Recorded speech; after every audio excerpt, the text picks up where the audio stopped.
प्रेग्नन्सीमध्ये काही महिलांची नाभी आतून बाहेर यायला लागते. पण असं का होते? आणि याचा बाळाशी काही संबंध असतो का? नमस्कार मंडळी, मी अंजली. त्या अगोदर मी तुम्हाला माझी डेली रुटीन शेअर करते. सकाळी उठल्यावर अगोदर अंघोळ वगैरे करून घेतली. त्यानंतर दूध गरम करून प्रोटीन पावडर टाकून दूध मस्त पिऊन घेतलं. प्रेग्नन्सीमध्ये शरीरात अनेक बदल होतात. त्यापैकी एक बदल म्हणजे नाभीचा आकार बदलणे किंवा नाभी बाहेर येणे. जसं जसं बाळाची वाढ होते तसं गर्भाशयाचा आकार वाढत जातो. त्यामुळे पोटाच्या त्वचेवर आणि ॲब्डोमिनल मसलवर आतून प्रेशर येतो.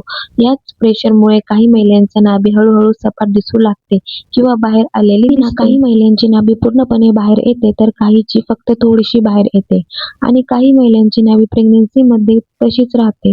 म्हणजेच प्रत्येक महिलेचा अनुभव वेगळा असू शकतो. एक महत्त्वाची गोष्ट म्हणजेच नाभी बाहेर आली म्हणजे बाळाला काही त्रास होतोय असं अजिबात नाही. प्रेग्नन्सीमध्ये होणारा एक सामान्य शारीरिक बदल असू शकतो.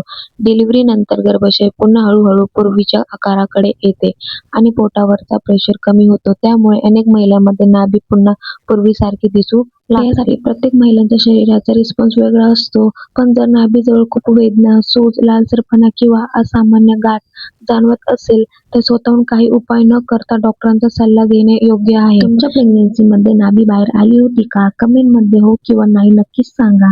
आणि अशाच प्रेग्नन्सी जर्नीसाठी मला फॉलो करायला विसरू नका. भेटूया पुढच्या ब्लॉगमध्ये. तोपर्यंत टाटा, बाय बाय, टेक केअर, काळजी घ्या.